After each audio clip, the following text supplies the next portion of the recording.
There's an edge, is there? Yes, there is. West Indies নারী দলের বিপক্ষে সিরিজের শেষ ওয়ানডেতে 8 উইকেটের ব্যবধানে হেরেছে বাংলাদেশ নারী দল। এই ম্যাচ হারে 2-1 ব্যবধানে সিরিজ হারের সঙ্গে আগামী ওয়ানডে বিশ্বকাপে সরাসরি খেলার সম্ভাবনাও হারালো বাংলাদেশের মেয়েরা। বিস্তারিত নিয়ে আপনাদের সাথে আছি আমি শামিমা সুলতানা। সম্ভাবনা জাগিয়েও প্রথমবারের মতো সরাসরি বিশ্বকাপে কোয়ালিফাই করা হলো না নিগার সুলতানা জ্যোতির দলের। তবে বাছাই পর্ব খেলে বিশ্বকাপের মূল পর্বে যাওয়ার সুযোগ থাকছে টাইগ্রেসদের। গতরাতে ওয়ার্নার পার্কে টস জিতে শুরুতে ব্যাট করতে নেমে 43 ওভার 5 বলে সবকটি উইকেট হারিয়ে 118 রানের বেশি করতে পারেনি বাংলাদেশ। জবাবে খেলতে নেমে 27 ওভার ও 3 বলে 2 উইকেট হারিয়ে জয়ের বন্দরে পৌঁছে যায় ক্যারিবিয়ান মেয়েরা।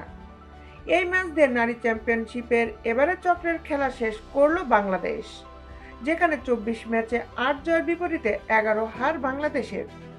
21 পয়েন্ট নিয়ে 7 নম্বরের জায়গা পেয়েছে তারা। নিউজিল্যান্ডের সংগ্রহ সমান 21 পয়েন্ট।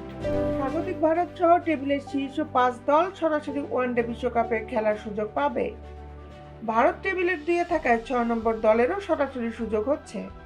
তৃতীয় ওয়ানডেতে ওয়েস্ট ইন্ডিজকে হারাতে পারলে নিউজিল্যান্ড ও শ্রীলঙ্কাকে টপকে 5-এ চলে যেত বাংলাদেশ।